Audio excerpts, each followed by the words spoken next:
चल रहा है। हेलो बच्चों, कैसे हो आप लोग? अच्छे हो? वो अच्छे नहीं हो? ओह माय गॉड, क्यों भाई, ऐसा क्या हो गया है? अच्छा, कोचिंग बंद हो गया है। ओ, ये तो एक्चुअली बहुत बुरा हुआ आपके साथ, है ना। कोचिंग बंद नहीं होना चाहिए, ठीक है, क्योंकि कोचिंग बंद होने से, और मैं तो अच्छे से जानता हूँ, है ना, कि कोचिंग प्रॉपरली चलते रहता है, क्लासेस प्रॉपरली चलती रहती है ना। तो कितने बढ़िया तरीके से आप पढ़ाई करते हो, आपका जो एक मेंटल स्टेटस है, जो लेवल है, वो डे बाय डे इंक्रीज ही होता है ना। मजा आता है आपको बेसिकली। एंड कोचिंग जब बंद हो जाएगा तो क्या हाल होगा, ये तो मैं समझ ही रहा हूँ, है ना। मैं नहीं समझूंगा तो कौन समझेगा, है कि नहीं? ओके, तो कोई बात नहीं बच्चों, आप जानते हो कि जो चीजें अपने हाथ में नहीं होती, जिसे हम बदल नहीं सकते, उस चीज को लेकर के अगर हम ज्यादा परेशान हो जाएं और प्रेशराइज रहें तो कुछ होने वाला तो बच्चों वैसे भी बिल्कुल नहीं है, ठीक है। इसलिए आप टेंशन मत लो बच्चों, है ना। एंड खुश रहो बच्चों, है ना। मोस्ट इंपोर्टेंट बात है कि किसी भी हालत में आप हो, कैसे भी स्थिति में आप हो, ठीक है, आप खुश रहो। खुश रहना बच्चों बहुत ज्यादा जरूरी है, ठीक है, क्योंकि बच्चों आप जानते हो लाइफ तो एक ही है ना यार, है ना। इस एक लाइफ में चाहे कैसे भी सर्कमस्टांसेस हो, आप खुश रहने की आदत डालो तो जितनी भी चीजें होंगी वो अपने आप आपके लिए नॉर्मल हो जाएगी, ठीक है। चलो ओके, पढ़ाई करते हैं बच्चों, है ना। देखिए बच्चों, जैसा कि आपको मैंने बता दिया था टेलीग्राम पे कि किस तरीके से हम लोग यहाँ करेंगे, आप जानते हो बच्चों, ठीक है, कि क्लास में मैंने यूनिट नंबर 2 स्टार्ट किया था, राइट। यूनिट 2 स्टार्ट किया था। यूनिट 2 स्टार्ट नहीं किया था बच्चों, मैंने यूनिट 2 का जो फर्स्ट लेसन था वो खत्म कर दिया था, ठीक है। तो यूनिट 2 का जो फर्स्ट लेसन था और आपके सिलेबस का 5वां चैप्टर इलेक्ट्रिक करंट, ठीक है, वो हम लोग ऑलमोस्ट खत्म कर चुके थे। उसमें एक क्लास बची हुई थी जिसमें एक टॉपिक था heating effect of electric current, ठीक है। अगर उसको हम छोड़ दे तो अपना चैप्टर बच्चों खत्म हो चुका था, ठीक है। तो क्लासेस बच्चों अभी आपको पता है कि 15 मई तक क्लोज कर दी गई है, ठीक है। और कोई नहीं जानता कि आगे क्लासेस खुलेंगी या कितना लंबा बंद होगा, कोई नहीं जानता, ठीक है। बट हमने बच्चों जितने सिस्टमैटिक तरीके से पढ़ना स्टार्ट किया था, वो सिस्टमैटिक वे अपना खत्म ना हो, वो ब्रेक ना आए, हमारी फ्लुएंसी में कोई प्रभाव ना पड़े, ठीक है। इसके लिए चलो बच्चों कोई बात नहीं, ठीक है, हम लोग इस चैनल पे पढ़ते हैं। डिफरेंस ये रहेगा कि क्लास में मैं आपसे लाइव इंटरेक्ट कर पाता हूँ, कोई बदमाशी करता तो उसको पीट भी देता हूँ, ठीक है। पीट तो मैं यहाँ भी दूंगा वैसे, ऐसी कोई बात नहीं है। आपको मैंने दिखाया था ना एक दिन स्टिक पिछले वीडियो में, ठीक है। तो डिफरेंस सिर्फ ये रहेगा कि क्लास में मैं आपसे ऑनलाइन इंटरेक्ट कर पाता हूँ, यहाँ पे ऑनलाइन कह रहा हूँ मैं, लाइव इंटरेक्ट कर पाता हूँ। लेकिन बच्चों मैं यहाँ पे आपसे तो लाइव इंटरेक्ट कर रहा हूँ, सीधा सीधा मिल नहीं पाऊंगा, ठीक है। लेकिन इससे कोई फर्क बच्चों पड़ेगा नहीं, ठीक है। आप लोग एक अच्छे बच्चे हो और आप जानते हो कि आपका काम प्रॉपरली पढ़ना है। तो क्लास में भी आप पढ़ते ही थे, है ना, यहाँ भी आप पढ़ोगे, और यहाँ कैसे पढ़ोगे आपको अच्छे से पता है, ठीक है। टाइमिंग आई थिंक इस वीडियो के बाद आप कमेंट में मुझे टाइम बताना कि किस टाइम पे आपको वीडियो चाहिए, ठीक है। बच्चों होना कुछ नहीं है, जैसे आपको पता है कि अगर मैं एक वीडियो रोज अपलोड कर दूंगा, ठीक है, तो मेरा खूब बच्चों एक्सपीरियंस है इसमें, ठीक है, कि वीडियो आपके पास आएंगे ना तो आप उसको प्रॉपर कितना देखोगे कितना नहीं देखोगे, है ना, आप कैसे नोट बनाओगे क्या नहीं बनाओगे, फिर वो उस तरीके से हो नहीं पाता, ठीक है। लेकिन अगर अपने पास एक क्लॉकवाइज तरीके से वीडियोस होता है, क्लॉकवाइज तरीके से हमें सब कुछ पता होता है ना कि हाँ भाई इस टाइम पे अपनी क्लास है, ठीक है, इस टाइम पे हमको रोज मिलना है, इस टाइम पे क्लास स्टार्ट होती है, इस टाइम पे क्लास खत्म हो जाती है, तो फिर हम लोग बच्चों थोड़ा सा सिस्टमैटिक रहते हैं। तो मैं कोशिश कर रहा हूँ कि यहाँ चैनल पे मैं बिल्कुल वैसा ही तरीका रखूँ पढ़ाने का, ठीक है। तो टाइमिंग क्या होनी चाहिए, आपको पता है कि आपकी जो क्लास की टाइमिंग थी वो 9 से 10 थी, हम लोग 9 से 10 पढ़ते थे, ठीक है। यहाँ यूट्यूब पे अपनी क्लास की क्या टाइमिंग हो वो आप लोग मुझे आज के वीडियो के कमेंट में बताना, ठीक है, कि मैं क्या टाइमिंग रखूं, ठीक है। तो मैं बच्चों पूरी कोशिश करूंगा, ठीक है। हालांकि कुछ बच्चा सोच रहा होगा सर जी जो बोलते हैं वो करते नहीं जल्दी, बट ऐसा नहीं है बच्चों, है ना। मैं पूरी कोशिश करूंगा कि जो टाइम आप मतलब मैक्सिमम बच्चा जो टाइमिंग सजेस्ट करेगा उस टाइम पे अपनी वीडियो आए, ठीक है, एंड रेगुलर बेसिस पे हम क्लास करें, ठीक है बच्चों। तो ओके बच्चों, ओह माय गॉड,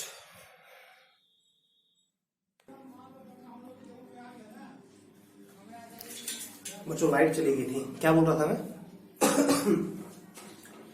क्या बोल रहा था मैं? अच्छा, क्लास के टाइमिंग के बारे में कुछ बता रहा था ना। तो मैं कह रहा था बच्चों की ओह माय गॉड, 1 सेकेंड, ठीक है, कि आप लोग आज की क्लास के कमेंट सेक्शन में, ठीक है, आपकी जो भी रिक्वायरमेंट हो, बेसिकली आप मुझे टाइम बताना कि किस टाइम पे क्लासेस अपनी होनी चाहिए, ठीक है। इससे क्या होगा ना बच्चों, एक सिस्टमैटिक फ्लो अपना बना रहेगा, है ना। हमको पता रहेगा कि इस टाइम पे अपनी क्लास होती है, ठीक है, उस टाइम पे आपको वीडियो मिलेगी, ठीक है। मैं अभी आपके साथ कनेक्ट होऊंगा, अगर आप कुछ सवाल पूछोगे तो मैं आपको आंसर करूंगा उस टाइम में, है ना। प्रीमियरी होगा बच्चों, बट मैं आपके कमेंट को पढ़ सकूंगा और जवाब मैं जरूर दूंगा, ठीक है। ओके, तो एक फ्लो बच्चों बना रहेगा, ठीक है। एंड आपको क्या करना है, आपको रोज क्लास अटेंड करनी है, ठीक है। एंड चैप्टर बच्चों 5 तक हम लोग कर चुके थे, ठीक है। तो हम लोग स्टार्ट करेंगे चैप्टर नंबर 6, ठीक है। एंड चैप्टर नंबर 6 में मैं मतलब 6 और उसके बाद जब तक क्लासेस बच्चों नहीं खुलती है, ठीक है, मैं जो भी बात पढ़ाऊंगा ना आपको क्या करना है कि जैसे आप लोग फेयर बना रहे थे ना, तो आप लोग फिर क्या करोगे कि जो भी मैं चैप्टर पढ़ाऊंगा तो सिस्टमैटिक तरीके से आपको वीडियो देखना है, ठीक है। एंड आगे बच्चों आपको अपना फेयर अपडेट करना है, ठीक है। जब भी क्लास खुली है ना, तो मैं आपका बच्चों फेयर चेक करूंगा एंड मैं देखूंगा कितने ने फेयर बनाया है। एंड बच्चों दूसरी बात कि मैं चेक करूं चाहे ना चेक करूं, ये आपकी खुद की भी रिस्पॉन्सिबिलिटी है कि आप बढ़िया से पढ़ाई करो, ठीक है, फेयर बनाओ। एंड बच्चों जो टाइम मिला है ना उसको आप पूरी तरीके से यूटिलाइज करो, बिकॉज कोरोना वायरस का काल हो या कैसा भी बच्चों टाइम हो, किसी कैसी भी स्थिति हो, ठीक है, लेकिन ये तो सच है कि जो टाइम चला जाएगा वो दोबारा आने वाला है नहीं, ठीक है। इसलिए आने वाले समय में हम वो पढ़ेंगे जो आने वाला टॉपिक होगा, अभी हम वो पढ़ रहे हैं जो अभी का टॉपिक है, ठीक है। तो बच्चों चैप्टर नंबर 6 जो है ना अपना इलेक्ट्रिसिटी का, वो मैं स्टार्ट करूंगा अगली वीडियो से, ठीक है, यानी कि अगली क्लास से। अभी क्या करता हूं, मैं आपको कुछ मिसलेनियस क्वेश्चन करवाता हूं, है ना, इलेक्ट्रिसिटी का जो हमने फर्स्ट चैप्टर फिनिश किया उससे, ठीक है। तो आप लोग इसको एंजॉय करो एंड फिर अगली क्लास से बच्चों में स्टार्ट करते हैं अगला चैप्टर, ठीक है। तो देखिए आपके सामने पहला क्वेश्चन आएगा, इसको अटेंड करना आप लोग, ठीक है।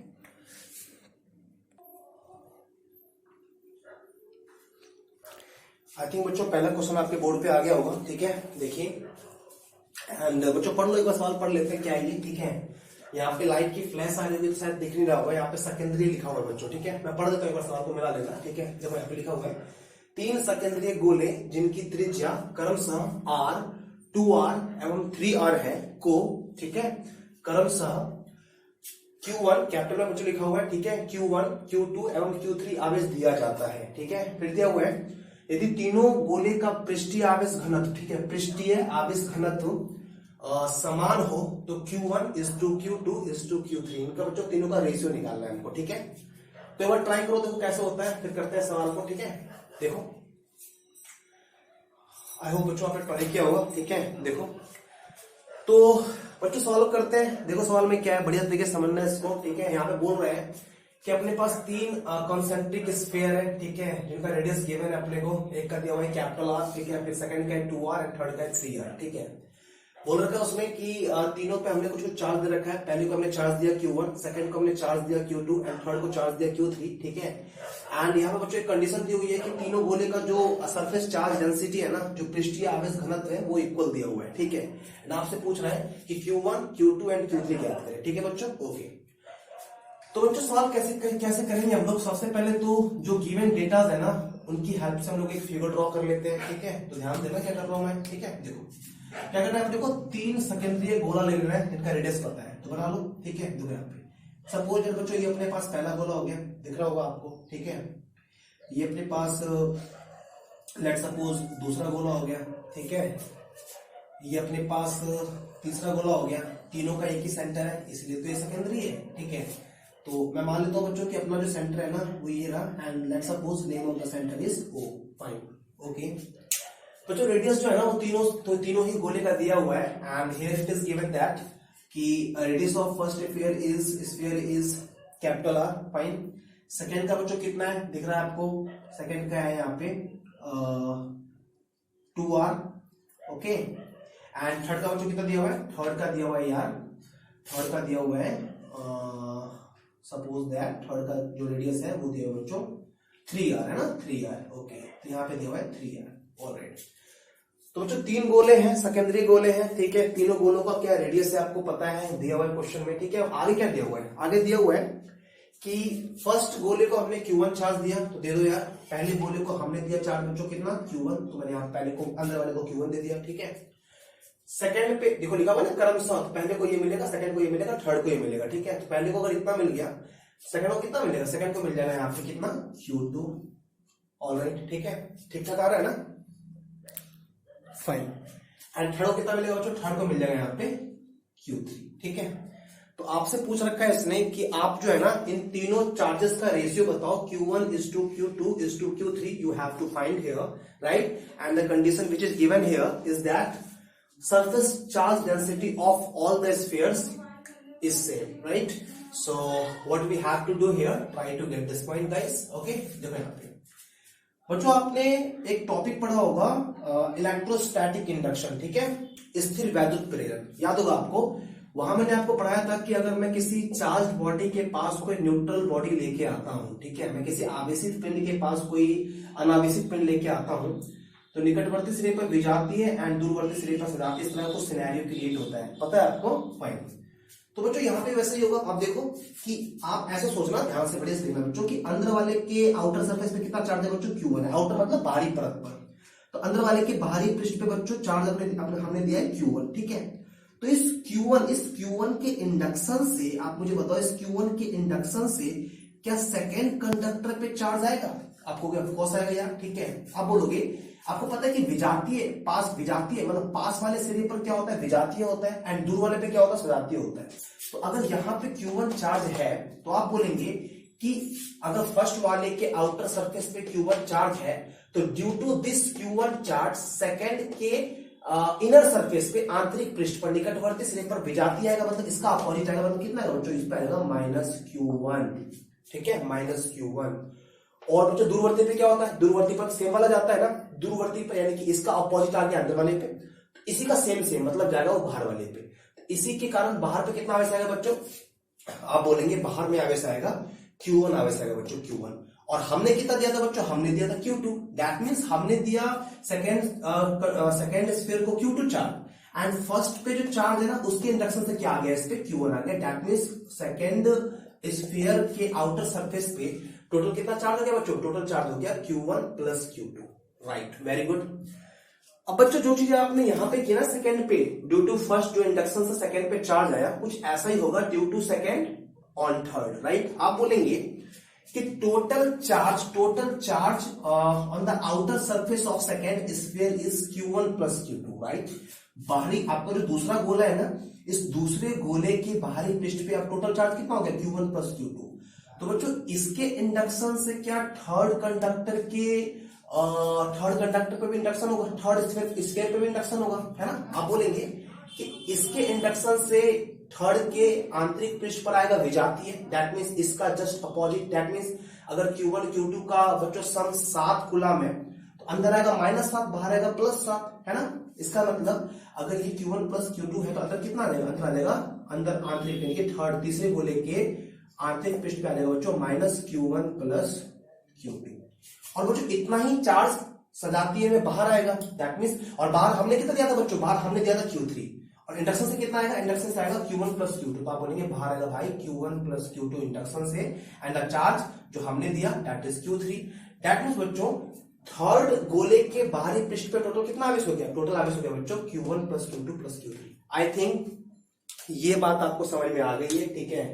अगर आप में से किसी को ऐसा लग रहा है कि आपको थोड़ा भी इसमें डाउट है, तो यू नो दैट मैंने आपको बराबर बता रखा है कि आप लोग बच्चों यहाँ पे ऑनलाइन पढ़ रहे हो, ठीक है। एंड ऑनलाइन पढ़ने का जो सबसे बड़ा एडवांटेज है वो मुझे यही लगता है कि कोई भी पॉइंट अगर आपको समझ में नहीं आया तो आप उस वीडियो को थोड़ा पीछे करो एंड देख लो, ठीक है। तो बच्चों आप दोबारा देखना, मुझे लग रहा है कि मैंने सही तरीके से एक्सप्लेन किया है तो आपको समझ में आ गया होगा, एंड आप लोग बहुत ही ऑसम टाइप के बच्चे हो, तो कोई कष्ट आपको नहीं हो रहा होगा समझने में, ठीक है। ऑलराइट, तो बच्चों जो बेसिक चीजें थी ना हम लोगों ने वो कर लिया। अब हम चलते हैं इसकी अगली एडिशनल इन्फॉर्मेशन की ओर। अभी तक हमने क्या किया, स्फीयर बना दिया था, उसने बोला था कंसेंट्रिक स्फीयर है, रेडियस उसका गिवन था तो हमने वो बना दिया, फिर चार्ज दिया हुआ था, चार्ज दिखाया, और चार्ज के इंडक्शन से क्या क्या हुआ वगैरह वगैरह हमने सब कुछ शो कर दिया, ठीक है। बच्चों अगली बात है, तीनों गोले का पृष्ठीय आवेश घनत्व समान हो, दैट मींस पृष्ठीय आवेश घनत्व कैसे इंडिकेट करते हैं, कैसे, लैम्डा से नहीं, लैम्डा से नहीं, हम नोट करते हैं बच्चों सिग्मा से, राइट। एंड सिग्मा बराबर क्या होता है, Q बाई। जब मैं कुछ पूछूं ना तो बताया करो, तो मैं दांत तोड़ूंगा, ठीक है। पृष्ठीय आवेश घनत्व को हम डिनोट करते हैं किससे, सिग्मा से, and sigma is equal to Q upon A। Q is charge and A is area of the surface, ठीक है, ओके। तो बच्चों बोल रहे हैं कि तीनों गोले का जो पृष्ठीय आवेश घनत्व है ना वो समान है, यानी कि अगर इसका सिग्मा है, फर्स्ट वाले का सिग्मा है, तो सेकेंड का भी सिग्मा ही होगा, है ना। थर्ड का भी सिग्मा ही होगा। ओके, दिख रहा है? हाँ, सब दिख रहा है।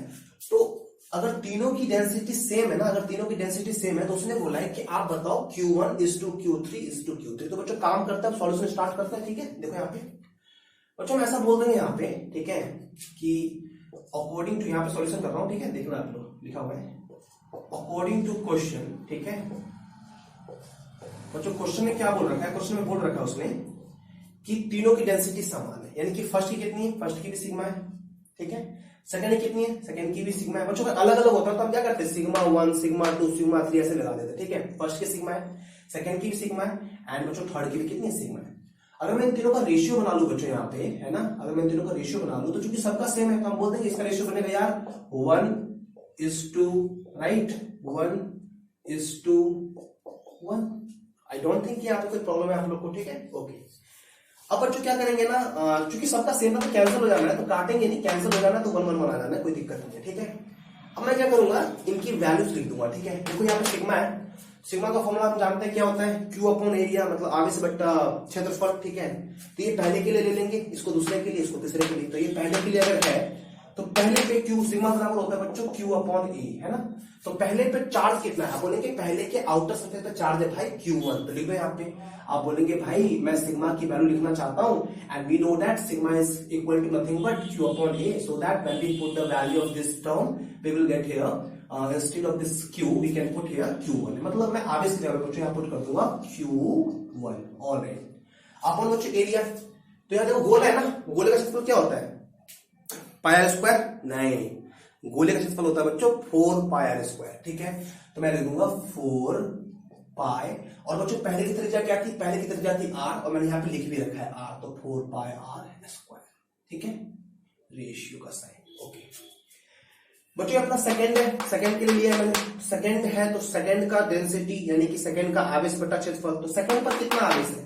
तो बच्चों आवेश हम देखेंगे बाहरी पृष्ठ पर। सेकंड के बाहरी पृष्ठ पे हमने दिया था Q2 चार्ज, हमने दिया था Q2 चार्ज, और इंडक्शन से, फर्स्ट के इंडक्शन से कितना आ गया था? Q1 आ गया था। तो टोटल कितना बन गया था? Q1 plus Q2। तो हम टोटल लेंगे, तो सेकंड के लिए हम टोटल चार्ज लिखेंगे बच्चों यहाँ पे Q1 plus Q2, right, upon area, गोला ही है तो 4 पाई आर स्क्वायर। बच्चों दूसरे की त्रिज्या क्या है? दूसरे की त्रिज्या है 2r, 2r।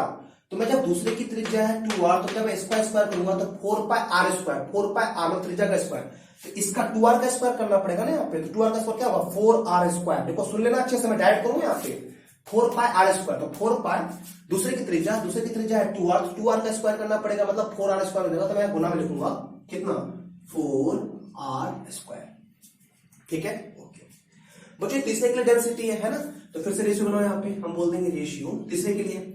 अब तीसरे की डेंसिटी बच्चों, तो तीसरे पे हमने कितना आवेश दिया था? तीसरे पे हमने आवेश दिया था Q3, राइट, एंड इंडक्शन से कितना है बच्चों? इंडक्शन से आ गया Q1 प्लस Q2, है ना। सेकंड के इंडक्शन से Q1, सेकंड गोले पर जो आवेश है उसके इंडक्शन से थर्ड गोले के आउटर सरफेस पे कितना आया? Q1 प्लस Q2 आया, और हमने दिया था Q3, तो टोटल चार्ज क्या बन गया? Q1 plus Q2 plus Q3। तो हम लिखेंगे टोटल, तो we will put here Q1 plus Q2 plus Q3 whole upon, वही चीज 4 पाई आर स्क्वायर एरिया, राइट, तो 4 पाई आर स्क्वायर।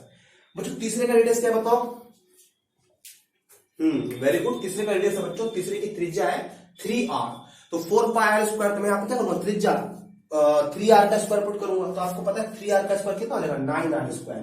तो यहाँ पर डायरेक्ट लिख दूंगा 9r स्क्वायर। तो मुझे तो सिग्मा सिग्मा सिग्मा, एंड बराबर में वैल्यू क्या है? बराबर वैल्यू है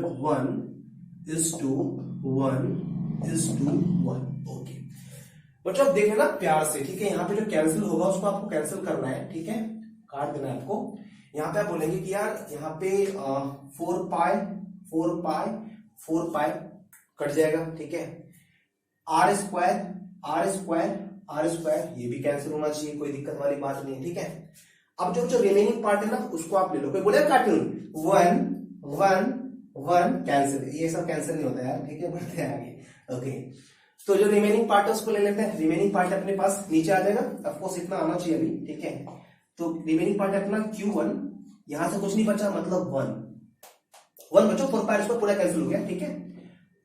यहां पे बच्चों अपना बचा Q1 प्लस Q2 अपॉन क्या बचा यार? देखो 4 पाई कट गया था, R कट गया था, 4 बचा था ये वाला 4 बचा था, तो मैं लिख दूंगा यहाँ पे 4, ठीक है।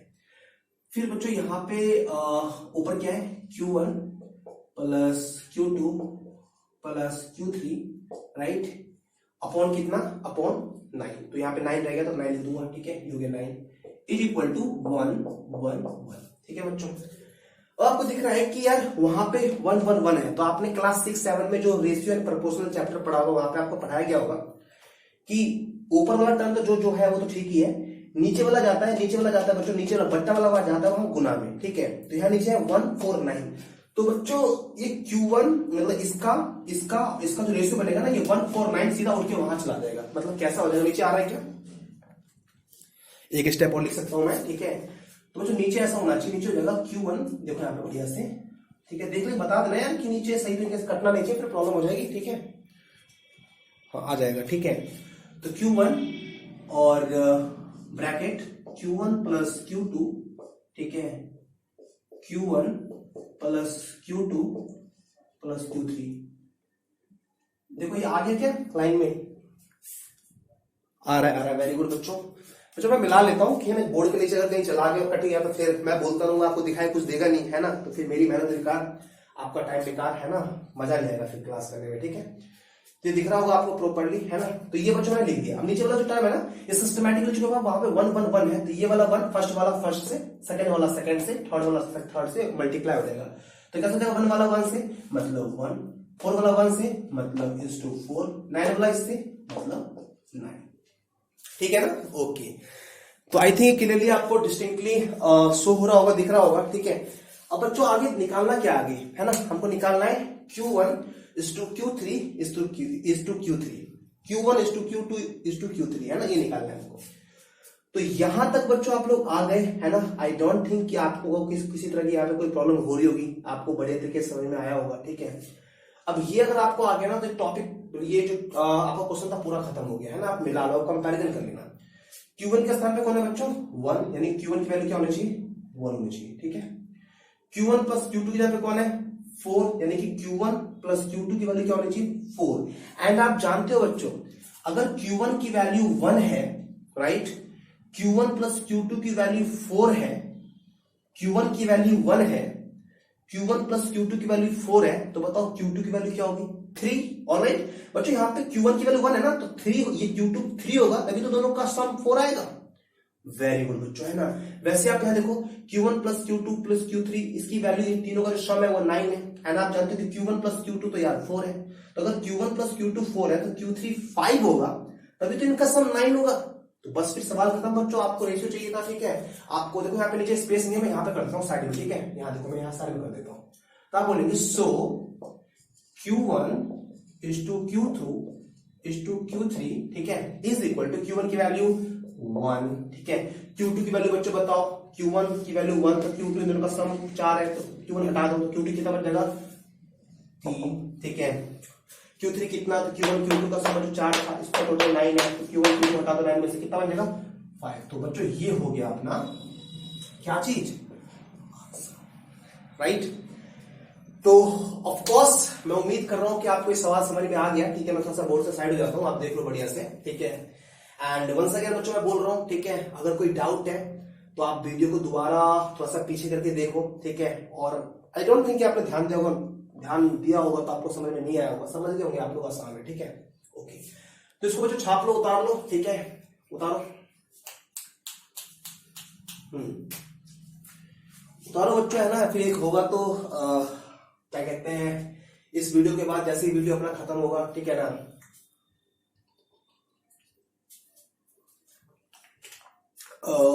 टेलीग्राम पे मैं कुछ क्वेश्चंस के बच्चों पीडीएफ डाल दूंगा, ठीक है।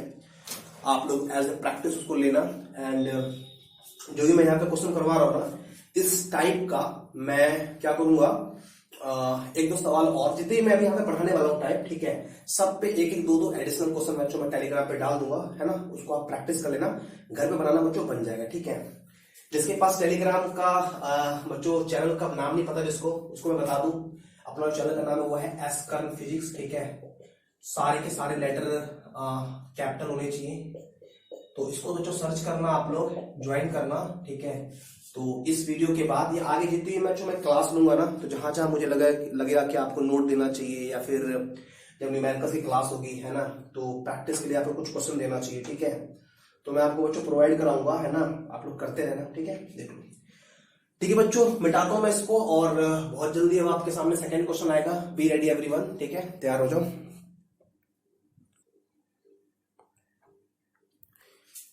उम्मीद कर रहा हूं बच्चों सेकंड क्वेश्चन आपके बोर्ड पे आ गया होगा, ठीक है। देख लो, मेरी राइटिंग ज्यादा अच्छी तो नहीं है, आप जानते हो, और हिंदी में तो मैं और बुरा लिखता हूँ, लेकिन कोई बात नहीं बच्चों, मैं पढ़ दूंगा एक बार इसको, तो आप लोग को जिसको अगर कुछ समझ में ना आए कि क्या लिखा है मैंने, है ना, तो आप जब मैं पढ़ूंगा तो आप सुन के समझ लेना, ठीक है। देखो पढ़ते हैं सवाल को। तो जो सवाल दिया हुआ है ना, मैं पढ़ रहा हूँ बच्चों, मिला लेना एक बार बढ़िया से क्या है, ठीक है। जहां पे लाइट का फ्लैश हो देख लेना क्या है। यदि धारा घनत्व, ठीक है, क्या बोला मैंने, यदि धारा घनत्व कैसे इंडिकेट करता है करंट डेंसिटी धारा घनत्व को, जे से। जी सर, यदि मैंने बताया था क्लास में कि विद्युत धारा एक अदिश राशि है, क्योंकि इसमें दिशा नहीं होती है, दिशा होती है फिर भी एक अदिश राशि है। And you know that why, because बच्चों आप जानते हो कि दिशा होती है फिर भी एक अदिश राशि, क्योंकि विद्युत धारा एक ऐसी क्वांटिटी है, एक ऐसी फिजिकल क्वांटिटी है बच्चों, जो दिशा होने के बावजूद अदिश राशि इसलिए है क्योंकि विद्युत धारा वेक्टर सम ऑफ एडिशन को ना फॉलो करके अलजेब्रिक सम ऑफ एडिशन को फॉलो करता है। यू नो दैट, इसलिए हम लोग इसको टेंसर क्वांटिटी भी कहते हैं, है ना। एंड तो विद्युत धारा एक अदिश राशि है, बट धारा घनत्व एक सदिश राशि है। ठीक वैसे जैसे क्या, जैसे विभव एक अदिश राशि है और विभव प्रवणता एक सदिश राशि है, ठीक है, वैसे बच्चों। तो बोल रहा है यदि धारा घनत्व जे कैप बराबर 2i cap plus 3j cap plus k cap, ठीक है, जे धारा घनत्व जे कैप, सॉरी यहाँ पे वेक्टर जे दे दो बच्चों, वेक्टर जे से लिखेगा। यदि धारा घनत्व बराबर वेक्टर, यदि धारा घनत्व वेक्टर जे बराबर 2i cap plus 3j cap plus k cap हो, बस इतना ही, k कैप एवं क्षेत्रफल सदिश, मिला लो बच्चों, है ना, थोड़ा दिक्कत हो गया, मिला लो, फिर से मैं पढ़ता हूँ इसको ना। देखो, यदि धारा घनत्व वेक्टर जे बराबर 2i cap plus 3j cap plus k एवं क्षेत्रफल सदिश वेक्टर ए बराबर 5i cap plus 3j cap minus 2k cap हो, तो विद्युत धारा का मान ज्ञात करें, है ना। क्या करेंगे बच्चों, देखो इसको ट्राई करो, अगर किसी से बनता है देखो, है ना, वीडियो को पॉज करो, ट्राई करो, ठीक है।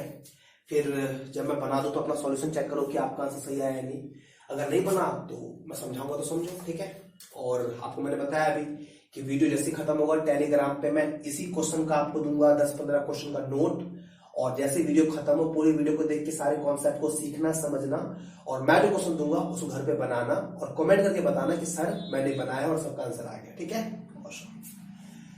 फाइन। तो बच्चों इस सवाल को करने के लिए ना आपको एक कॉन्सेप्ट मैंने क्लास में बताया होगा, ठीक है। एक बार थोड़ा सा रिकॉल कर लेते हैं क्या बताया था मैंने, आप याद करो। जी हाँ, करंट डेंसिटी की मैं बात कर रहा हूं।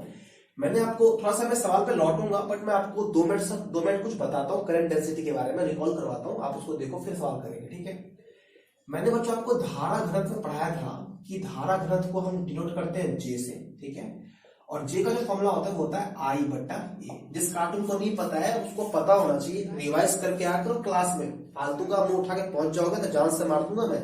ऐसा नहीं कि यहाँ पे ऑनलाइन देख रहे हो तो यहाँ पनिशमेंट नहीं मिल सकती, यही से मुक्का मार दूंगा मैं, लग भी जाएगा, सच्ची बता रहा हूँ मैं, ठीक है। देखो यहाँ पे तो रिवाइज करके आया करो, ठीक है, बढ़िया तरीके से, वरना मजाक नहीं कर रहा मैं, ठीक है। ओके, तो मैं कह रहा हूँ कि धारा घनत्व बराबर मैंने बताया था जे बराबर I बटा ए, है ना, ये बताया था बच्चों। यहाँ पे आप एक बात और याद करो, जैसे कि मैंने आपको बताया था कि अगर मेरे पास एक कंडक्टर है ना, मेरे पास एक कंडक्टर है, एंड इस कंडक्टर में लेट सपोज कि जो करंट का फ्लो है ना, that current is I, okay, I। तो मैंने बोला था कि किसी भी कंडक्टर के यूनिट क्रॉस सेक्शनल पार्ट से whatever the amount of current passes that is known as current density, right. मतलब ये जो आपने एक अनुप्रस्थ काट यहाँ पे लिया है, डेफिनेटली कुछ ना कुछ इसका एरिया होगा। Let suppose area of this part is a, right, A, and the amount of current which is passing through this particular cross section area is I, right. So we will say here current density will be defined by J is equal to I upon A, right. This is the equation of current density we have seen in class, right. Okay, class में देखा था बच्चों हमने, ठीक है। तो आप याद करो, मैंने आपको बताया था कि यहाँ पे जो कंडीशन होता है ना, जो कंडीशन क्या होता है कि हम जो अनुप्रस्थ काट लेते हैं वो और करंट की जो डायरेक्शन होती है वो दोनों आपस में म्यूचुअली परपेंडिकुलर होना चाहिए। मैंने बताया था, कहने का सेंस कि ये direction of cross sectional area which have been taken right should be perpendicular to the direction of flow of current, right. ऐसा बताया था मैंने कि अनुप्रस्थ काट जो आपको लेना है ना, वो हमेशा अनुप्रस्थ काट जो आपको लेना है वो हमेशा धारा प्रवाह की दिशा क्या होना चाहिए, लंबवत होना चाहिए। आप एक बार जाके कॉपी रिवाइज करना, आपको मिल जाएगा, ठीक है। ज्यादा मैं यहाँ बोलूंगा तो वीडियो लंबी हो जाएगी, ठीक है। ये मैंने बताया था। तो यहाँ पे तो देखो बच्चों, यहाँ पे धारा ऐसे है, धारा मतलब परपेंडिकुलर जा रहा है, और आपको करंट, आपका जो क्रॉस सेक्शनल पार्ट है वो ऐसे, मतलब क्या, ये परपेंडिकुलर ही रखा हुआ है direction of flow of current की। तो आप बोल दो यहाँ पे ये लग जाएगा, दैट मीन J बराबर I बटा है। बट बच्चों मैंने आपको ये भी बताया था, ठीक है, कि अगर अपना जो कंडक्टर है वो ऐसा है, ठीक है, कंडक्टर ऐसा है, और इसमें वंस अगेन पहले की तरह, ठीक है, हमारा जो करंट का डायरेक्शन है वो जैसे था वैसे ही है I, ठीक है। लेकिन अब की बारी बच्चों जो मैंने क्रॉस सेक्शन पार्ट लिया ना, वो मैंने ऐसे ले लिया है ना, ऐसे ले लिया, ऐसे ले लिया। तो एक बार फिर से इसका एरिया कितना है, इसका एरिया A है। बच्चों यहाँ पे आप देखोगे, मैंने बताया ना आपको कि धारा घनत्व निकालते टाइम धारा की दिशा और अनुप्रस्थ काट जो आपने लिया उन दोनों की दिशा आपस में क्या होना चाहिए, परस्पर लंबवत होनी चाहिए, म्यूचुअली परपेंडिकुलर होना चाहिए। यहाँ पे था, ये हो गई धारा, ये हो गया आपका direction of cross sectional part, that's why यहाँ पे परपेंडिकुलर है, हमने लगा दिया, ठीक है, ओके। बट बच्चों यहाँ पे ऐसा नहीं है, यहाँ पे आप देखो ये करंट है और ये है बच्चों आपके क्रॉस सेक्शनल पार्ट। मतलब क्या है कि ये है आपका ऐसे ना, थोड़ा तिरछा, ऐसे नहीं, ऐसे ऐसे होने की बजाय हल्का बैंड हो गया है। तो ये है आपका क्रॉस सेक्शनल पार्ट, ये हो गया डायरेक्शन ऑफ करंट। तो ये परपेंडिकुलर कहाँ हुआ बच्चों, नहीं हुआ, परपेंडिकुलर है ना, तो फिर ये हम नहीं लेंगे। हमको ऑलवेज लेना है perpendicular part, perpendicular component of cross sectional part, right. तो यहाँ पे तो ये लगेगा नहीं, ठीक है। तो हम बोलेंगे कि यार होना चाहिए अनुप्रस्थ काट को ऐसा, ठीक है, बट ये हल्का उस तरफ बैंड हो गया, होना चाहिए ऐसा, बट ये होना चाहिए ऐसा, बट ये हल्का बैंड हो गया, हल्का मुड़ गया है, होना चाहिए ऐसा, बट ये हो गया ऐसा। तो कुछ एंगल बच्चों इस तरफ मुड़ गया ना, इसका मतलब क्या है कि होना चाहिए इसको ऐसा, ठीक है, होना चाहिए ऐसा, बट ये हो गया है ऐसा। तो कुछ एंगल ये टर्न हो गए बच्चों, है ना। तो ऑब्वियस सी बात है बच्चों, हम यहाँ पे वेक्टर कंपोनेंट ले लेंगे। अगर ये जो रियल वाला है ना, इसका जो एरिया है, लेट्स सपोज अगर वो बच्चों A गिवन है और इसी का कंपोनेंट यहाँ पर मैं सोचूं, तो आपको पता है कि थीटा के साथ वाला हॉरिजॉन्टल कंपोनेंट होता है, तो फिर इसका एरिया क्या हो जाएगा, इसका area A cos theta, theta के साथ वाला कॉस होता है। अगर इसका एरिया A हो, इसका एरिया A हो, ठीक है, तो इसका एरिया क्या हो जाएगा, A cos थीटा। सिमिलरली बच्चों यहाँ पे जो y कंपोनेंट जाएगा, इसका एरिया क्या हो जाएगा, A sin थीटा। अब आपको पता है, अभी मैंने बताया कि धारा घनत्व निकालते टाइम हम जो करंट के साथ क्रॉस सेक्शनल पार्ट लेते हैं वो वाला लेते हैं जो धारा की दिशा के लंबवत हो। तो धारा की दिशा के लंबवत कौन है, A cos थीटा वाला पार्ट लंबवत है कि A वाला पार्ट लंबवत है कि A sin थीटा वाला है। तो आप बोलेंगे यार A cos थीटा वाला परपेंडिकुलर है, तो बस फिर यही लगाओ। आप बोलेंगे J is equal to I upon A, तो A तो वो वाला ना जो A I के साथ परपेंडिकुलर है, तो यहाँ पे I के साथ परपेंडिकुलर कौन है, A cos थीटा। तो आप लिखोगे यहाँ पे A cos थीटा। थक गए यार, है ना, थकान जल्दी रहती है आजकल। बच्चों आप जानते हो क्लासेस बंद है ना, तो बच्चा बोलेगा सर जी क्लास बंद है फिर भी एक वीडियो रोज नहीं बना सकते क्या। डेफिनेटली बना सकते हैं बेटा, बस बहुत सारा काम रहता है, कोई बात नहीं, लेकिन मैं पूरी कोशिश करूंगा कि मैं रोज रोज एक वीडियो बनाऊं और अपलोड करूं। और आप भी पूरी कोशिश करना कि आप ध्यान से पढ़ो। आपको पता है कि चैनल पे पढ़ने का कोई पैसा वैसा नहीं लगता है, बस एक लाइक करना होता है। आप लाइक करना है ना, तो वो मेरी कुछ दक्षिणा होते हैं यहाँ पे। और अगर आप सही से नहीं पढ़ोगे बच्चों, अगर आप हल्के में लोगे, है ना, आप नोट नहीं बनाओगे बढ़िया से, ठीक है, आप रिवाइज नहीं करोगे बढ़िया से। क्लास में क्या होता था, ओरल होता था, अगर आप ओरल में सही तरीके से परफॉर्म नहीं करते थे तो वहां पे आपको मैं बेहोश करके जान से मार देता था, आप जानते हो, ठीक है। तो अगर आप सही से पढ़ाई नहीं करोगे, कहीं से भी आप कोताही करोगे, काम चोरी करोगे, तो मैं आपको यहीं से मंत्र फूकूंगा, जान से मार दूंगा आपको, है ना, मैं सच्ची बता रहा हूँ। तो ख्याल रखना है, ये सब मैंने रिवाइज करवा दिया है, ठीक है, इसको देख लो, ये बहुत ही आसान बात है, ठीक है। अब मैं इसको मिटाता हूँ एंड मिटा के बच्चों में आता हूँ इस क्वेश्चन की तरफ, ठीक है। एक बार यहाँ पे बच्चों ये जो मैंने बताया J बराबर I upon A cos theta, इसी में आप बोलेंगे ना एक बात और कि सर जी अगर मैं I को पकड़ लूं, ठीक है, I को पकड़ लूं तो A cos थीटा इधर आ जाएगा। तो आप बोलेंगे I को मैं पकड़ लूं तो ये यहाँ पे J तो ऑलरेडी है और A cos थीटा इधर आएगा तो ये ऐसा हो जाएगा। क्लियर है ना, क्या बोला मैंने, इसी इक्वेशन का ऊपर लिख रहा हूं, देखो यहां लिख रहा हूं यहाँ, ठीक है, मिटाता हूं इसको मैं, ठीक है, यहां से लिखना आई बराबर क्या हो जाएगा जे ए कॉस थीटा। देख लेना यार यहाँ पे कोई दिक्कत नहीं होना चाहिए, आई अपन ए कॉस थीटा था ना, तो ए कॉस थीटा को मैं यहाँ पे ले आऊंगा, तो आई बराबर क्या हो जाएगा जे ए कॉस थीटा, तो वही लिखा मैंने आई बराबर जे ए कॉस थीटा। अब बच्चों आप जानते हो कि vector A dot vector B बराबर क्या होता है ए बी कॉस थीटा, है ना, तो ए बी कॉस थीटा बराबर, इसका मतलब क्या ए बी कॉस थीटा बराबर क्या A dot B, vector A dot B, वैसे ही जे ए कॉस थीटा बराबर क्या जे ए कॉस थीटा बराबर क्या देगा vector J dot vector A, right. इसका मतलब हमने बच्चों एक नया फॉर्मूला सीखा यहाँ पे, electric current is dot product of current density and area vector, right.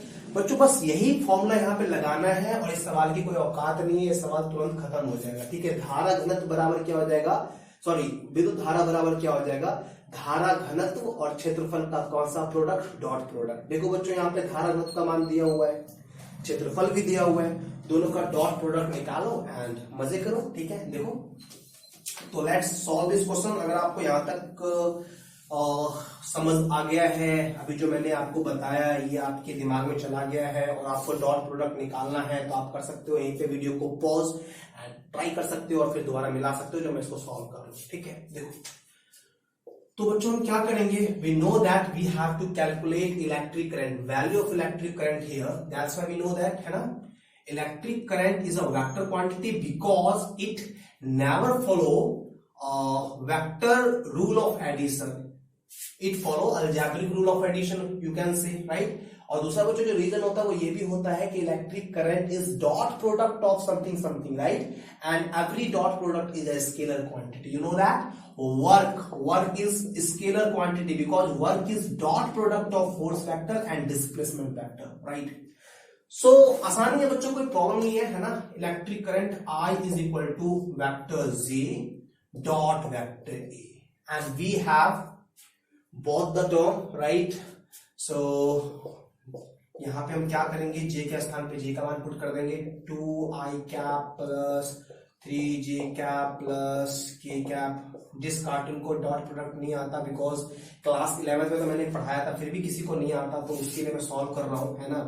यहाँ पे सवाल के लिए बच्चों जो नॉलेज वाला पॉइंट था ना, जो की पॉइंट था जो आपको आना चाहिए, वो ये इक्वेशन थी, है ना। और ये सवाल देने का मेरा मकसद ही था कि आप इस इक्वेशन को समझो, ठीक है। और कोई खास नहीं है, सवाल तो आसान है। जे का मान मैंने लिख दिया, ए का मान देखो, ए का मान दिया हुआ है, वहां दिखा हुआ लिख रखा है मैंने यहाँ पे 5i cap plus 3j cap plus 2k cap, ठीक है। तो 5i cap plus 3j cap minus 2k cap.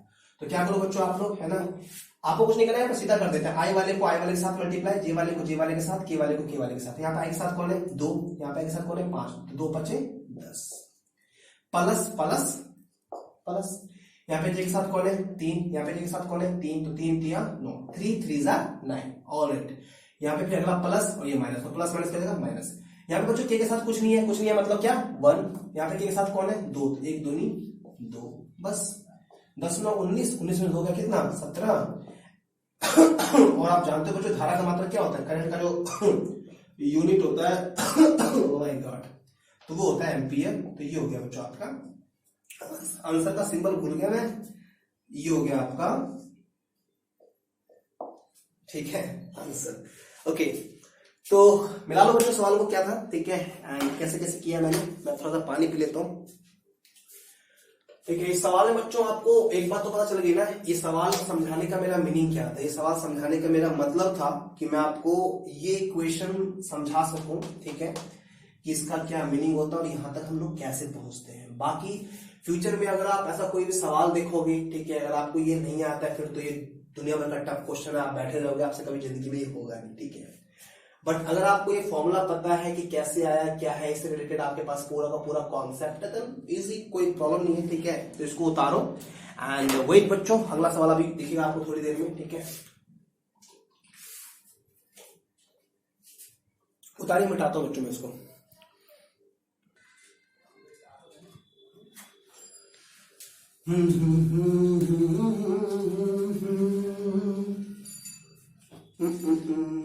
बच्चों जहां से मैं वीडियो रिकॉर्ड कर रहा हूं ना, रूम में कोई नहीं है, अकेला हूं मैं, ठीक है।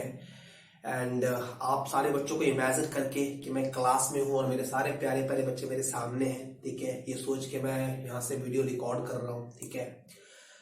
तो बच्चों बिकॉज आदत अपनी है नहीं अकेले पढ़ाने की बंद रूम में, ठीक है, तो कभी कभी मेरे बोलने के दौरान आपको अगर थोड़ा बहुत अजीब लगे कि थोड़ा सा सर का टीचिंग स्टाइल डेविएट हो रहा है, देन माइंड मत करना, अपने आप सब सही हो जाएगा। एंड आपको पता है कि आपको तो पढ़ना है यार, तो आप पढ़ाई बढ़िया से करो और ऐसा कुछ होगा नहीं, मैं जो हूं वही लगूंगा आपको, ठीक है।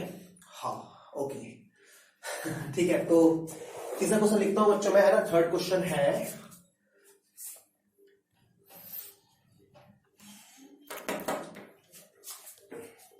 क्वेश्चन बच्चों बोर्ड पे आ चुका है, ठीक है, पढ़ो एक बार क्या लिखा हुआ है।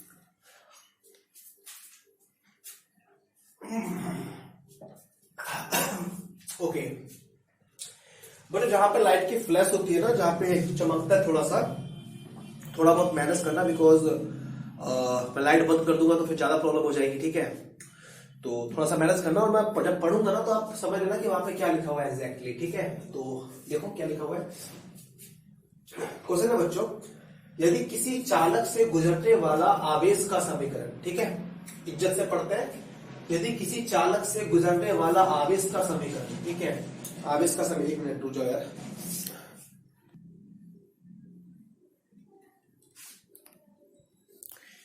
गला खराब हो गया था यार, ठीक है। कहां थे हम लोग। तो मैं पढ़ रहा था बच्चों, यदि किसी चालक से गुजरने वाला आवेश का समीकरण QT बराबर क्या दिया हुआ है, Q मतलब टाइम फंक्शन बच्चों, time function of charge given है बेसिकली यहाँ पे। Q की जो वैल्यू है वो T के फॉर्म में क्या है, AT square plus BT plus C हो तो ज्ञात करें। क्या ज्ञात करना है, पहला क्वेश्चन है बच्चों, A, P एवं C की विमा, ठीक है। दूसरा है, यदि SI पद्धति में A, B एवं C के मान क्रमशः, A का मान कितना 5, B का कितना 3 और C का कितना बच्चों 1 हो, तो T बराबर 5 सेकेंड पर धारा का मान, है ना बच्चों, ये सवाल करना है आपको। तो करो एक बार कैसे करेंगे, ठीक है। क्वेश्चन ठीक है ना बच्चों, जी सर, है ना, क्वेश्चन बढ़िया है। और किसी न किसी बच्चों एग्जाम से मैंने इन क्वेश्चंस को उठाया है, ठीक है। आप जितने भी क्वेश्चंस आपको यूनिक लग रहे हैं, यहाँ पे डिफरेंट लग रहा है, मैंने आपको अच्छे से बताया, मैं दोबारा बोल रहा हूँ, सारे कॉन्सेप्ट को ध्यान से सीखो, कॉपी पर लिखो, जितने भी मैं सवाल यहाँ क्लास में सिखा रहा हूँ अभी सबको बच्चों कॉपी में उसको नोट करो, ठीक है। उसका एक अलग से आप नोट जैसे बना रखा होगा आपने, उसमें आप लिखो, ठीक है। और प्रैक्टिस के लिए क्या करना है, जैसे मैं यहाँ पे कोई क्वेश्चन दे नहीं रहा हूँ, क्योंकि मैं यहाँ पे क्वेश्चन दूंगा, वेट करूंगा, वीडियो की साइज लेंथ बच्चों काफी ज्यादा हो जाएगी। तो जैसे ही मेरा वीडियो खत्म होगा ना, टेलीग्राम पे वीडियो खत्म होने के जस्ट बाद मैं इससे रिलेटेड प्रैक्टिस क्वेश्चन डाल दूंगा। इन सारे कॉन्सेप्ट को सीखना और इससे रिलेटेड जो भी प्रॉब्लम मिलेंगे आपको उसको सॉल्व करना, और कमेंट में मुझे बताना जरूर कि सर मैंने कर लिया है, ठीक है। तो मुझे बच्चों अच्छा लगेगा कि हमारा बच्चा पढ़ाई कर रहा है, ठीक है। ओके, सवाल पढ़ दिया, वैसे दोबारा पढ़ लेते हैं। किसी चालक से गुजरने वाले आवेश का समीकरण QT बराबर दिया हुआ है AT square BT plus C, तो ज्ञात करना है ABC एवं B की विमा। यदि ऐसा पद्धति में ABC का मान दिया हुआ है, T बराबर 5 सेकंड पे धारा, ठीक है, करते हैं। देखो बच्चों, क्लास 11th में आपने कॉन्सेप्ट सीखा होगा यूनिट एंड डायमेंशन में, है ना, प्रिंसिपल ऑफ होमोजेनिटी। इसका मतलब क्या होता है बच्चों, प्रिंसिपल ऑफ होमोजेनिटी बोलता है कि dimension of each term in a equation is same. I mean to say, मेरा कहने का मतलब बच्चों मतलब क्या है, मैं बोल रहा हूं कि 5 kg प्लस 3 kg बराबर व्हाट, इसका आंसर आप बताओ। तो आप बोलोगे यार 5 kg प्लस 3 kg बराबर कितना, 8 kg, है ना। इसमें कौन सा बड़ा डील हो गया। ओके, मैं पूछूंगा आपसे कि 3 metre plus 7 metre is equal to what, तो आप बोलेंगे of course 3 metre plus 7 metre is equal to 10 metre, है ना। बट बच्चों अगर मैं आपसे पूछूं कि 5 metre plus 4 kg is equal to what, तो आप बोलोगे व्हाट नॉनसेंस, ये कौन सा सवाल हो गया, ठीक है। कोई सवाल है क्या, 5 मीटर प्लस 4 kg बच्चों, ये कोई सवाल नहीं, इसका हम आंसर नहीं दे सकते। 5 मीटर मतलब इसका आंसर हम इसलिए नहीं दे सकते बिकॉज केजी में केजी ही जुड़ेगा, ठीक है, मीटर में मीटर ही जुड़ेगा, नॉट कि मीटर में आप केजी जोड़ने लग जाओगे, ऐसा नहीं हो सकता, इम्पॉसिबल है। इसी को बोलते हैं बच्चों हम लोग प्रिंसिपल ऑफ होमोजेनिटी। मतलब क्या है कि अगर मेरे पास ये इक्वेशन बनाना, मेरे पास ये अगर इक्वेशन बना, तो इसमें इस टर्म की डायमेंशन, इस टर्म की डायमेंशन मतलब विमा, है ना, और इस टर्म की डायमेंशन, इन तीनों टर्म की जो डायमेंशन होगी ना वो सेम होगी, ठीक है। इसका यूनिट, इसका यूनिट एंड इसका unit, unit of all should be same, I mean to say that, right. तो यही होता है बच्चों प्रिंसिपल ऑफ होमोजेनिटी, ठीक है। अगर ये अपने पास इक्वेशन है तो dimension of each term remain same, this is the principle of homogeneity theorem, right.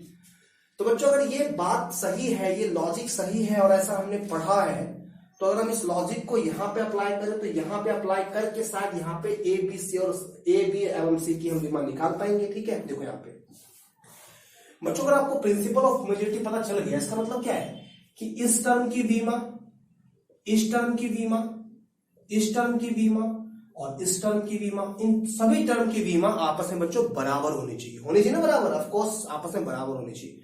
बस बच्चों आप ऐसा कर दो एंड काम हो जाएगा आपका। देखो कैसे, ठीक है, करता हूं मैं। मेरे पास जो बच्चों इक्वेशन है ना, इसमें लेफ्ट में है Q मतलब आवेश। आप इससे कंफ्यूज मत हो ना कि QT है, नहीं, ये ब्रैकेट में T इसलिए लगाया जाता है बिकॉज Q का जो मान है ना वो मैं T के फॉर्म में बता रहा हूं। ये टाइम फंक्शन ऑफ चार्ज है बेसिकली, राइट। तो यहाँ पे आप QT के फॉर्म में है, इस T का यहाँ पे कोई काम नहीं है, यहाँ पे Q का मान है, आवेश का मान है ना। तो बच्चों आवेश की विमा क्या होती है, आवेश की विमा बताओ, AT होती है। मैंने बताया था कभी ना कभी आपको, आप रिवाइज करो, आवेश की विमा AT है। जिसको नहीं पता है तो सब कुछ मैं अगर ब्रेक कर करके पढ़ाऊंगा तो वीडियो काफी लंबा हो जाएगा, ठीक है। तो अभी याद, जिसको नहीं पता वो याद कर लो, आवेश की विमा होती है AT, आवेश की विमा होती है AT, ठीक है। आगे बढ़ता हूं मैं। तो आवेश की विमा होती है AT, चार्ज का जो डायमेंशन होता है दैट इज AT, राइट। तो लिखते हैं ना, ध्यान देना यहाँ पे, हमें यहाँ पे A B एवं C की विमा निकालनी है। तो आप क्या बोलेंगे, इसकी जो बीमा है वो इसके बराबर होनी चाहिए, मतलब सारे की बीमा आपस में बराबर है। तो अगर मेरे को ये टर्म मैं पकड़ लूं तो इसकी बीमा इसकी बीमा के बारे में क्या ख्याल है, तो आप बोलेंगे क्योंकि सबकी डायमेंशन इक्वल है, सबकी बीमा समान है, तो इसके बारे में अपना यही ख्याल है कि जो इसकी बीमा होगी वो इसकी बीमा होगी, ठीक है। तो लिख देंगे यहाँ पे, देखो सॉल्यूशन नंबर 1, हम बोलेंगे कि 80 सॉरी मैं बोल दूंगा 80 स्क्वायर की बीमा, ठीक है, बराबर किसकी बीमा बच्चों, है ना, Q की बीमा, Q की बीमा। बच्चों यहाँ पर T का रोल मतलब है कि Q का मान मैं T के फॉर्म में बोल रहा हूं, ये मतलब ये बस Q है ना, Q है। तो इसकी जो बीमा है वही इसकी बीमा होगी, मतलब क्या है 80 स्क्वायर की बीमा बराबर Q की बीमा।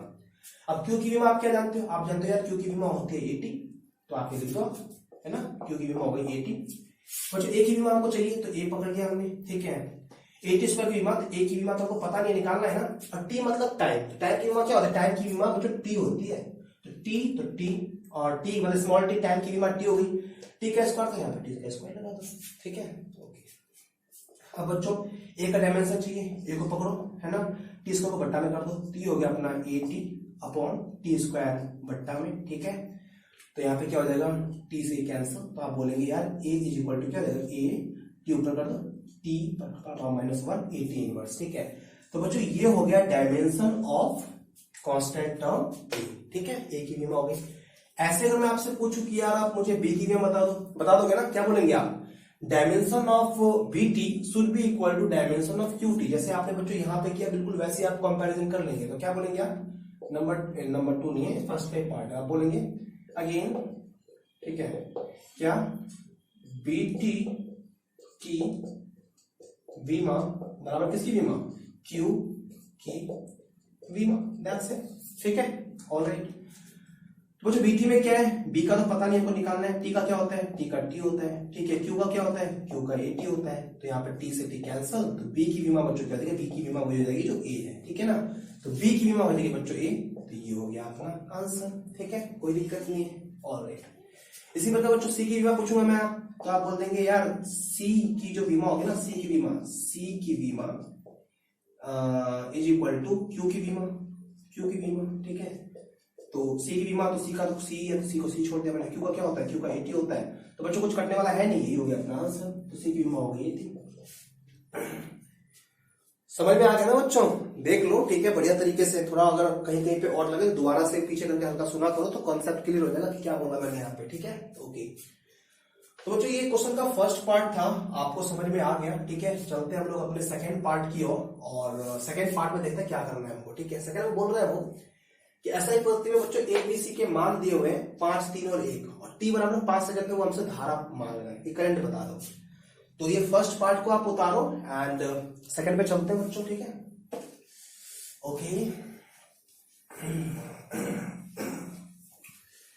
ओके, फाइन, सेकंड लेता हूं बच्चों, है ना, सेकंड देखो। सेकंड में क्या करेंगे, सेकंड में आपको पता है कि आपको करंट चाहिए, आपको धारा चाहिए। धारा के लिए आप क्या करते हो, अपने पास आवेश है तो डिफरेंशियल फॉर्म में हम बोलते हैं कि यार वी नो दैट, हमें पता होता है, ठीक है, कि I is equal to D Q upon D T, ठीक है, I is equal to D Q upon D T.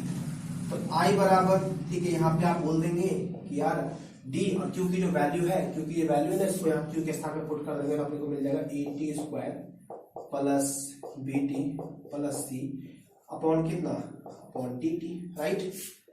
ये हो गया अपना I।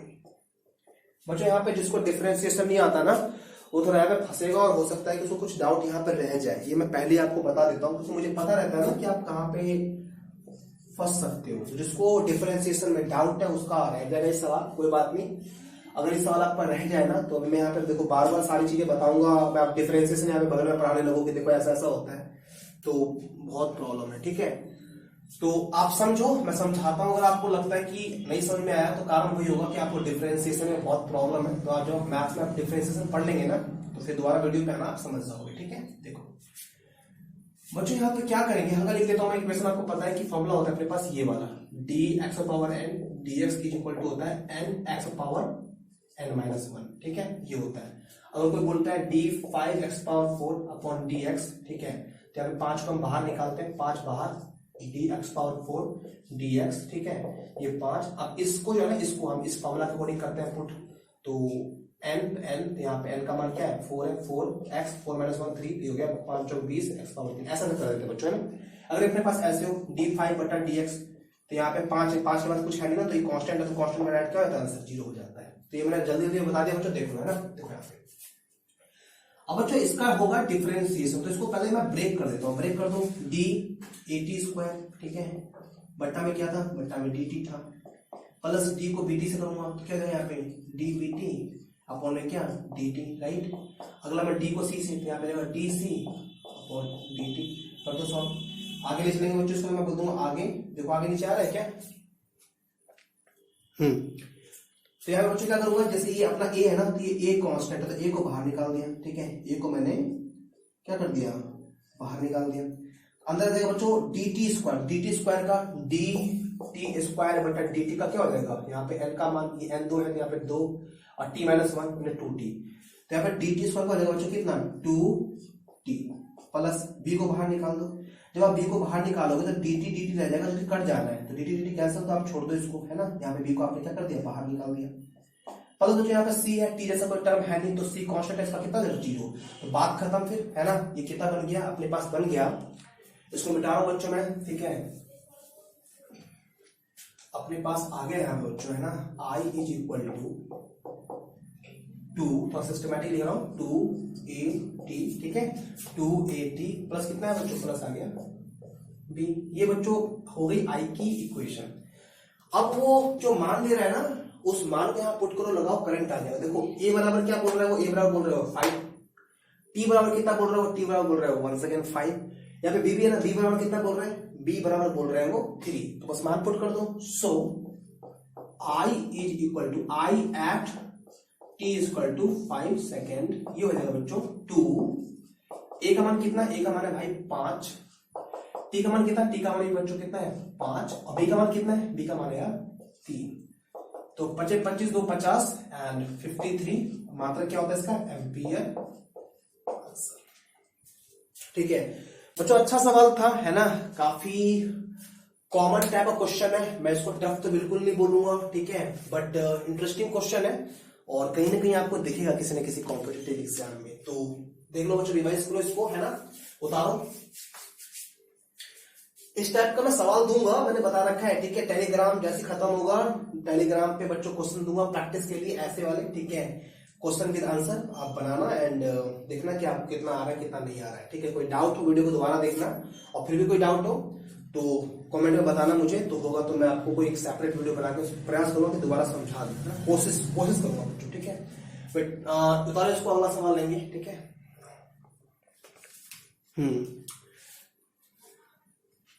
आई होप आपने उतार लिया होगा, ठीक है। चलो लेते हैं अगला क्वेश्चन, ठीक है, बी वेट।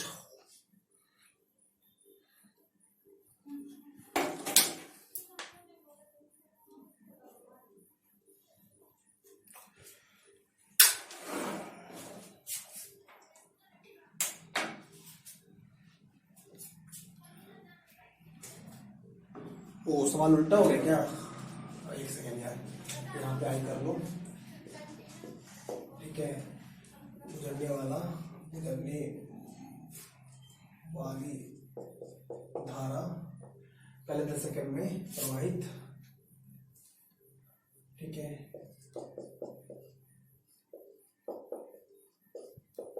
इसकी मात्रा।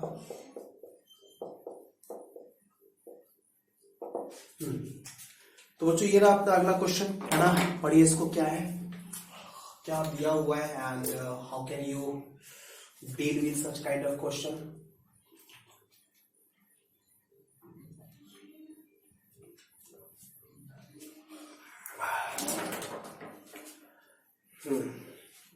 चलो पढ़ते हैं, ठीक है, मिला लेना एक बार।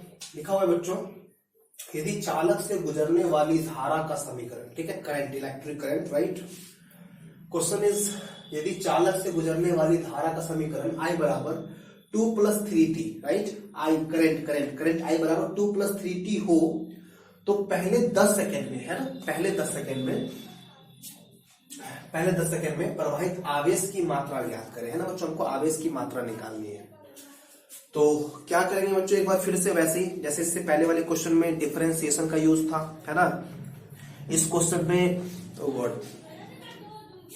इस क्वेश्चन में इंटीग्रेशन का यूज होगा, ठीक है। एंड इंटीग्रेशन मैंने आपको क्लास 11 में खूब पढ़ाया है, आप याद करो, लेकिन चूंकि आपने उसको अभी तक थॉरोली नहीं पढ़ा, इसलिए आपका डाउट आज भी उसमें बना हुआ है। और जब जब इंटीग्रेशन की बात होती है, एक बार फेफड़ा जरूर कांप जाता है यार, ये थोड़ी सी प्रॉब्लम होने वाली है यहाँ पे, ठीक है। बट कोई नहीं, मैं इसको देखो हल्का सा साइड में हिंट करता हूँ, आप देखो, ठीक है, फिर सवाल करेंगे। और ये आज आई थिंक आज की क्लास का लास्ट क्वेश्चन होगा, बिकॉज वीडियो काफी लंबी हो गई है, तो 1 घंटा सेफ साइड रखेंगे, बहुत है, ठीक है। देखो, तो मैं ये कह रहा था, ठीक है, कि आपको पता है कि एक फॉर्मूला आप लोग इंटीग्रेशन में खूब पढ़ रखे हो कि integration x⁴n dx is equal to कितना, x⁴n+1/n+1, ये आप जानते हो, ठीक है, ओके। साथ ही बच्चों आपको ये भी पता है कि अगर कोई बोलता है कि integration x dy is equal to what, तो आप बोलेंगे कि d के साथ जो है ना, d के साथ, सुन लो बढ़िया से मैं क्या बोल रहा हूं, d के साथ जो है, ठीक है, अगर वैसा ही कोई टर्म इससे पहले हो तो उसका इंटीग्रेशन होगा, नहीं तो उसको कांस्टेंट मान के बाहर निकाल दिया जाएगा। कहने का सेंस, d के साथ बच्चों y है यहाँ पे, ठीक है, तो y जैसी ही कोई चीज अगर इसके लेफ्ट साइड में हो तो उसका इंटीग्रेशन होगा, नहीं तो उसको हम बाहर निकाल देंगे। तो देखो यहाँ पे d के साथ तो y है, बट यहाँ पे y नहीं, यहाँ तो x है, तो इसका इंटीग्रेशन नहीं होगा बच्चों, इसको हम बाहर निकाल देंगे। तो क्या करेंगे, x को हम यहाँ से निकाल देंगे बाहर। तो ये चीज मैं आगे करूंगा, देखो इसमें ये लिख दिया, x को मैंने निकाल दिया बाहर, अंदर क्या रह गया, अंदर रह गया dy। अब बच्चों अंदर अगर एकदम सिंगल रहेगा ना dy, इसमें क्या होगा, d खत्म हो जाएगा, तो d खत्म हो जाएगा तो क्या बन जाएगा, d खत्म हो जाएगा तो d खत्म। ये सब बेसिक बातें क्लास में मैं आपको पढ़ा चुका हूँ, ठीक है। वही भी बच्चों अगर ऐसा होता कि यहाँ पे लिखा होता है x y dy इंटीग्रेशन, ठीक है, तो आप बोलते कि यार d के साथ यहाँ y है और उससे पहले x y है, तो d के साथ y है ना, तो y जैसी जो भी चीज से पहले है वो तो उसका तो इंटीग्रेशन होगा, तो इसलिए वो रुक जाएगा अंदर, बाकी चीज को आप बाहर निकाल दोगे। तो यहाँ पे x को क्या करोगे बच्चों, आप बाहर निकाल दोगे, तो x निकल गया बच्चों यहाँ पे बाहर, अंदर क्या रह जाएगा y, बिकॉज y जैसा ही टर्म उस तरफ भी है, dy। अब बच्चों इसका होगा यहाँ पे integration according to this formula, and आप बोलेंगे यार कि यार x⁴n, तो यहाँ पे x की जगह पे y लिखा हुआ है d और x की जगह पे y, तो इसलिए वहां भी y, ठीक है। पर पावर n, तो n की जगह पे कुछ नहीं, मतलब पावर 1 लगा, तो 1 तो होता ही है, ठीक है, सेट कर देंगे। ये हो गया x, n की जगह पे 1 है, इसके अकॉर्डिंग सबसे सेट करो, यहाँ पे क्या हो जाएगा, x⁴n+1 मतलब y⁴1+1 मतलब 2/n+1 1+1 मतलब क्या, 2। बस ये अपना आंसर हो गया, ठीक है। तो ये सब बात आप जानते हो, है ना, नहीं भी जानते तो मैंने थोड़ा बहुत यहाँ पे आपको बता दिया है, ये आपने देखा। चलो अब करते हैं क्वेश्चन को, एंड देखते हैं कि कैसे इसको उड़ाएंगे, ठीक है, ध्यान देना। ओके, देन लेट्स सी बच्चों, है ना, ध्यान दो। सॉल्यूशन आप जानते हो कि यार I बराबर होता है dq/dt, ठीक है, I बराबर dq/dt, राइट। So dq is equal to what, IDT, it should be, right, ऐसा होना चाहिए। अब बच्चों आप क्या करो, ये dq हो गया, है ना, ये dq हो गया, एंड आप यहाँ पे I की जो वैल्यू गिवन है ना, वो I की वैल्यू यहाँ पे चिपका दो आप, तो आप बोलोगे यार I की वैल्यू हो जाएगी 2 + 3t into as it is जो रखा हुआ है dt। आपको आवेश की मात्रा है, यहाँ आवेश dq है, इसके यहाँ पे क्या कर दो, इंटीग्रेट कर दो दोनों तरफ, यहाँ पे इंटीग्रेट किया और यहाँ पे इंटीग्रेट कर दिया, ठीक है। चलो नीचे कर देंगे, ठीक है, यहाँ पे गंदा लगेगा। पुट IBS क्या होता है इसका मतलब? Integration box side, yes sir, ठीक है, इंटीग्रेशन ही होता है, तो दोनों तरफ इंटीग्रेशन लगा देता हूं। तो ये हो गया इंटीग्रेशन DQ, ठीक है बच्चों। लिमिट कैसे पुट करेंगे? देखो लिमिट पुट करेंगे, उसने बोला है पहले 10 सेकंड में, मतलब लिमिट क्या, 0 to 10, मतलब नीचे 0 ऊपर 10। अगर वो बोलता कि 5 सेकंड से 12 सेकंड के बीच, तो 5 से 12। बोलता पहले 12 सेकंड में, तो 0 से 12। बोलता 12 सेकंड से 15 सेकंड के बीच, तो 12 से 15। उसने बोला पहले 10 से, तो 0 से 10। एकदम ध्यान से शब्दों को सुनना, ऐसा नहीं कि बस बैठे हुए और देख रहे हो वीडियो, समझ में नहीं आएगा ऐसे फिर, ठीक है, ओके। तो क्या हो गया यहाँ पे DQ, यहाँ पे इंटीग्रेशन लगाया मैंने, लिमिट यहाँ पे कहा 0 से 10, ठीक है। एंड क्या है बच्चों, ये 2 + 3t × dt है ना। अब सॉल्व करो इसको।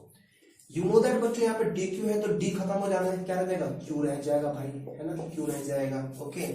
अब क्या करेंगे, यहां से ये पूरा इंटीग्रेशन का सेट और वहां से dt चलेगा, मल्टीप्लाई होगा। देखो ये इंटीग्रेशन का पूरा सेट पहले 2 के साथ लगेगा, तो इंटीग्रेशन का सेट 0 से 10 वाला जो था वो इस 2 के साथ लगा, ये 2 रहा भाई, ठीक है। और यहाँ से dt, क्योंकि देखो 2 + 3t ब्रैकेट में है, तो बाहर वाला तो अंदर वाले से बारी से मल्टीप्लाई होगा ना।